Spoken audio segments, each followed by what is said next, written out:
If you're looking for a studio light, you've probably come across this Walimex Daylight 250 light. In this video, I'm going to be doing a review of my thoughts of this light. I'll also be showing you how to set it up and some other details about the light that I've figured out along the way. Is this the light you need for your studio? Let's find out. So first off, let me tell you what comes in the kit. You have a traveling carrying case. You have a tripod, and the tripod fits in the traveling carrying case. You have a light shade with the power cord integrated. You have a light. You have a carrying case for the light shade, and you have a diffuser screen. One thing that I'll tell you up front, this is how it all packs together. The tripod fits in the traveling case, the screen fits in its case, and the light doesn't quite fit anywhere. Now that we have everything unboxed, let me show you how to put it together. It is really simple, and it only takes a couple minutes. First thing you want to do is you want to grab the stand. Now, the stand has a screw here on the bottom you can quickly loosen up so you can open up the tripod base. And the tripod base opens up very easily, so we can put it on the ground. And I'll show you this standing up, so you can just pull. Hopefully I don't hit my ceiling. You just pull on this a little bit and the tripod opens up. You want to open it up enough to where the base doesn't go below the feet. If it's lower than the feet, maybe something around like this, then you'll be wobbling around. So you want to make sure the tripod is extended further than this base piece here. Once you have extended to the point that you want, you can just tighten it up so that it doesn't adjust. So there we go. So the minimum space you'll need for the tripod span, which is 40 centimeters, which is just over a foot. So if you put this all the way out and wide for maximum stability, this is 90 centimeters, which is about 3 feet. Now on top, there's a couple more extending positions that you can use. There's two, one there and a top one here. I'm gonna go ahead and loosen both of these up and set the tripod on the ground. Now I'm gonna pull up the bottom one just a little bit, maybe a foot and a half, and tighten it up a little bit so it's firm, so it's not moving anywhere. Next, you wanna get the shade, or the main piece with the cable. Now the cable is integrated, so if you need a longer cable, then you'll need to get an extension cord. The cable is about 2.8 meters, which is about 9 feet long, and it comes with a switch on it to turn on and off the light. Like I said, if 2.8 meters or 9 feet isn't long enough for you, be sure that you have an extension cord. Now attaching this to the stand is really easy. It has a hole here in the bottom with a screw so you can secure it. What you do is put it over the top, and you'll see that there's some ridges. So you want to make sure you center it and the screw is out if you can't get it in. There we go. And then go past the ridge, and you'll see that there's a cutout in there. And then secure with the screw in the back. So now it's secure and it's spinning around because this extension pole isn't tightened. So I will go ahead and lift this up also just a little bit more, and then tighten this up so that it's all tight. Now there's one more piece at the top where you can adjust the tilt of the light. And just for the sake of this video, and we can see what I'm doing in the next step, I'll go ahead and tighten this so it's like so. Next, we need to put in the light. So first thing we need to do is open this all the way. Let me move around over here. And inside is a little spring-loaded piece. Can you see me? You can see me. Let me move this over a little bit. So inside is a spring-loaded piece here, and you want to take your hand on the back and set it here as a little bit of support. And then push in this spring-loaded piece. It takes a little bit of effort, but it'll eventually pop in. Don't worry, you're not going to break it. There we go, it pops in. Now be careful, if it's not completely locked in, it'll kind of spring back out at you like this. So be careful, be sure that it's already all the way in. See, I'm struggling just a little bit. And that it's secure. And also you want to make sure it's secure, because when you're putting the light in, you don't want the light to go flying out of your hand. So it seems pretty locked into place, pretty secure. I wiggle it a little bit, looks good. And now we put in the light. Let me grab the light. Here's the light. So it's a screw light, and it is, let's see if we can get this in focus, Walimex 5400 Kelvin at 50 watts. Now this is the European version, so it's 240 volt, 50 hertz, but if you're in another country, it should be supplied with the correct voltage and frequency, electronic frequency. Install the light, just like any light bulb. Just put it in.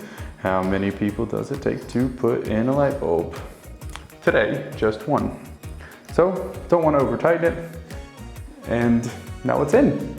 And to get power on, of course, you need to plug it in. It doesn't come with a battery option, so you'll need to make sure that you have power close by. Unless you have an extension cord, like I said before, then you can have power. If you have a transportable battery pack with a plug outlet, that's also an option, but there's not a battery option to put onto the light itself. So I'll go plug it in and I'll be right back. Now that we have the light set up, there's a couple options we can choose from. You can use the light as it is like this, with it open without the shade, which gives you a pretty harsh light. So here's an example with the light on, but let me move it so you can see what it looks like on the face. So with a couple of my studio lights, this is what it looks like with the Walimex light off. Now I'll go and turn the light on, and this is what it looks like. You can see there's quite a harsh light on the side of my face here, so you could consider putting on the cover. And this is what it looks like with the cover on. So now you can see that it's softened up the light quite a bit on my face. Now another thing you can do with the light to be sure that it's not too harsh on your face is move the light back a little bit. Right now it's about an arm's, I can touch it right now, so it's pretty close. So I'll move it back as much as I can, which is maybe another foot or two, and let's see what it looks like. Now I've moved the light back just a little bit, and you can see that it's quite a bit softer, and you actually don't even get that much light because it's so far away and it's not the brightest light. So this is also why you don't have such a harsh or soft light on the face. So one thing you'll need to do if you do have this light is play with the position based on what it looks like on screen. I'm going to move the light a little bit closer now so you can see.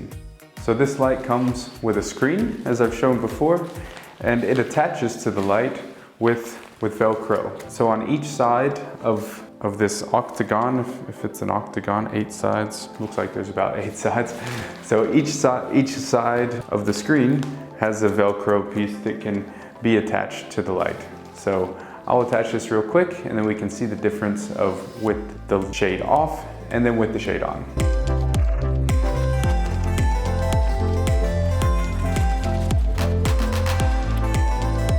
So it was pretty easy to put together, and now you can see what it looks like with the shade on.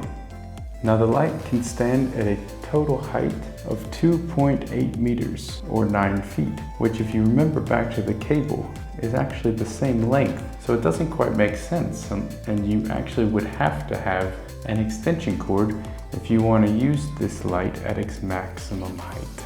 So a couple things I want to note about this light. One, it is quite round and the base is quite wide. You can adjust the base a little bit to be a little bit narrower based on the space that you have, but if you have it fully extended for maximum support of the light, it takes up quite a lot of room. And this is a little bit of a negative because it takes up so much space. So if you're in a bit of a tight space and you're not able to use the full width of the stand for the stability, or if you need to crunch it up and it still takes up too much space in your room, that could be a bit of a negative of this light. And this light is also quite wide. You can see here, half the length of my arm, about to my elbow. So you also need to have this space between you and the light. So if I'm recording, I need at least maybe about 2 arm lengths away from the light to be sure that it's not too hard on my face. And this light is also not dimmable. So in order to take away some of the harshness of the light on your face, you'll just have to move the light further away. So if you're tight on space and you need a light that's dimmable, this is not going to be a very good option for you. But if you have lots of space to move the light back and forth and closer and further away from you to adjust how much light you want on yourself or on your subject, then this light does a really fantastic job. So, is this a practical light? If you're doing any type of photography, you need a light, and lighting is definitely practical. Now this particular light is quite large, so it's not easily transportable, and it's also not battery powered. I would recommend this light if you have a lot of space and if you're looking for a relatively cheap light. I've been very satisfied having this light, and it's done what I've needed it to do up until now, but now I've found myself in a different filming location, and I've bought a couple more lights that are adjustable from hue, from color temperature, and brightness. So if you're in a smaller space, this light probably won't be very practical for you because you're not going to be able to adjust the brightness, and it'll most likely give you a blown out, washed out face. But some of this can also be controlled with your camera settings. What I do really like about this light is that it's a very solid build quality. The frame is out of aluminum, and it's felt very sturdy when I've been using it. And in my small studio, the cable has been long enough, so I haven't had any issues. But if you have a larger space, you'll for sure want to consider having an extension cord readily available. I hope you enjoyed my review of this light. If you have any questions about this light or my lighting setup that I'm using, leave a comment in the comment section below and I'll be sure to get back to you. Also, if you'd like to see a review on how I set up my studio, you could also leave a comment in this comment section below, and if there's enough interest, I'll consider doing a video of my lighting setup. Now, if you would like to purchase this light, I'll be sure to leave a link in the description below. If you want to see more content like this and other reviews that I do on this channel, make sure you subscribe to the channel. And if you want to receive notifications, be sure to click the bell icon. As always, stay practical, and I'll see you in the next one.